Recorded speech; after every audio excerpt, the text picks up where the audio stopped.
पत्नी ने ना जाने क्या किया था कि पति ने उसे एक के बाद एक कई थप्पड़ जड़ दिए। हमेशा हर सिचुएशन शांति से हैंडल करने वाली पत्नी भी इस बार इतनी आसान हो उठी कि उसने अपनी चप्पल ही निकालकर पति की ओर दे फेंकी। चप्पल पति के बालों को छुए हुए निकल गई। ये किस्सा यहीं पर ख़त्म हो सकता था, मगर पति ने इसे अपनी मर्दनगी का विषय बना लिया और बात वध से बेहतर होती चली गई।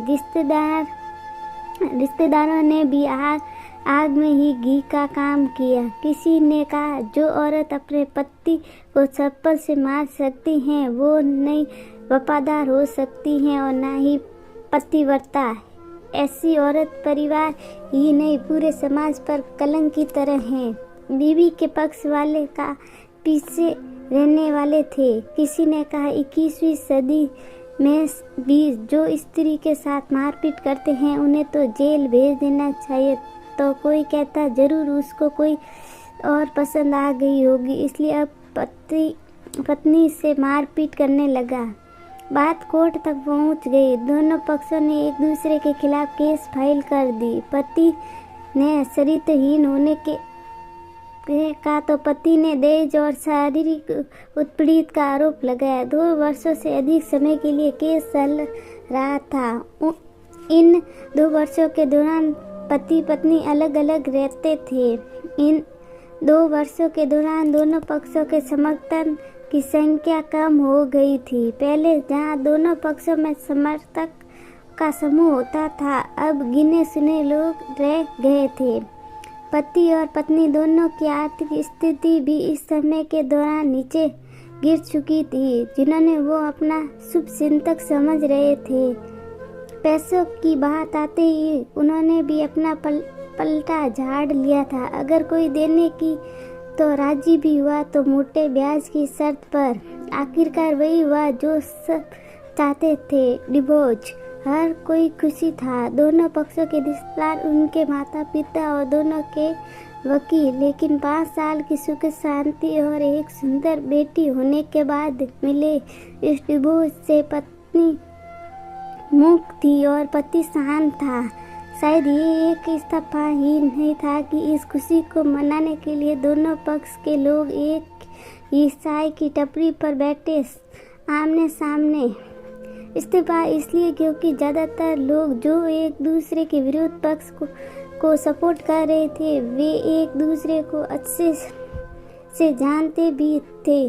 पति पत्नी भी इन सभी से दूर एक दूसरे के सामने मेज पर बैठे थे। पति ने पत्नी से कहा, अब तो खुश होगे या ना? तुम्हारे मन की जो ही है मुकाबला तुम भी तो आज जीत गई हो। तुझसे तलाक तो तुम्हें भी मिल गया।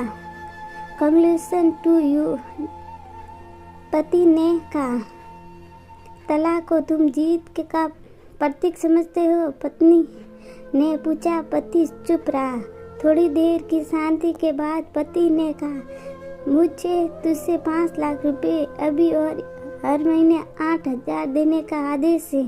अभी मेरे पास पैसे नहीं है, इसलिए हमारा मतलब मेरा जो सिटी से प्लॉट है उसे तुम्हारे नाम कर देता हूँ। पत्नी बोली, लेकिन उस प्लॉट की कीमत तो 18 लाख है। हाँ, लेकिन हमारी बेटी तुम्हारे साथ है और आगे जाके उसके खर्चे भी बढ़ेंगे, तुम्हें थोड़ी आसानी होगी। पति ने कहा, नहीं, मुझे सिर्फ 5 लाख ही देने हैं और तुम हर महीने 8,000 तो देने वाले हो। मैं मैनेज कर लूँगी। अगर 5 लाख नहीं है तो तब भी कोई बात नहीं, पत्नी बोली। दोनों फिर से शांत हो गए। पति सोचने लगा, कितनी भोली और समझदार है ये औरत, जो कुछ समय पहले तक मेरी पत्नी थी और अब अनजान है। वो जो कम से कम खर्चे में घर चलाती है और पैसे बचाकर मेरे जन्मदिन और बर्थडे पर हमेशा मेरे लिए नए कपड़े खरीद लाती। कभी बीमार भी हो जाती तो पैसे बचाने के लिए मुझे मालूम ना होने देती और घरेलू नुस्खों से अपना इलाज कर लेती।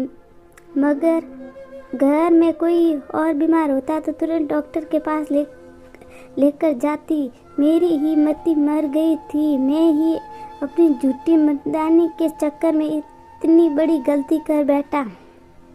पत्नी के दिमाग में भी उथल पुथल चल रही थी। अभी भी वैसा का वैसा ही है। पहले भी खुद से ज़्यादा हमारे बारे में सोचता था और अब भी वही कर रहा है। वो आदमी है जो मुझे एक्सीडेंट से बचाने के लिए खुद मोटरसाइकिल के आगे कूद पड़ा था और अपनी उंगली तुड़ा बैठा था। पता नहीं कौन सी महसूस घड़ी में झगड़ा कर बैठी। पति ने मौन तोड़ते हुए पूछा, अब तुम्हारे कमर का दर्द कैसा है? ज़्यादा तकलीफ तो नहीं होती? पत्नी हल्का सा मुस्कुराई और बोली, अभी भी होता है। अब तो पेट भी कंपल्स उठते हैं।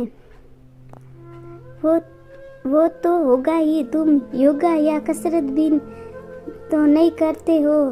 अब किसी गायनेकोलॉजिस्ट को जरूर दिखा देना। पति ने कहा, तुम बताओ तुम्हारा अस्थमा कैसा है? अब क्या अब भी दौरे पड़े?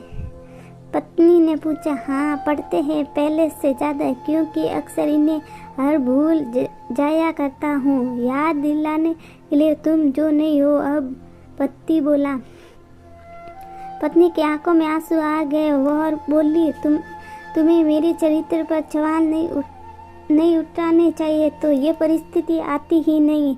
हाँ मैं जानता हूँ तुम बहुत अच्छी हो। मुझसे गलती हो गई, बहुत बड़ी गलती। मैं लोगों के बहकावे में आ गया था। पति बोला। तुम्हें भी जो मुझ पर दहेज का इल्जाम लगाया था वो बोला गलत था और इस बात का मुझे भी पछतावा हुआ। पत्नी ने कहा। पति कुछ कह चाह रहा था लेकिन ही हिचकिचाई रहा था। पत्नी ने पूछ, कुछ कहना चाहते हो? वो बोला, क्या सब पहले जैसा नहीं हो सकता? क्या मतलब? पत्नी बोली, मतलब कि हम फिर से पहले की तरह पत्नी बनकर सच्चे दोस्त बनकर नहीं रह सकते। पति बोला। पर ये डिवोर्स के पेपर दिखाते हुए पत्नी ने कहा, फाड़ देते हैं। पति ने अपने पास रखे डिवोर्स के पेपर फाड़ते हुए कहा।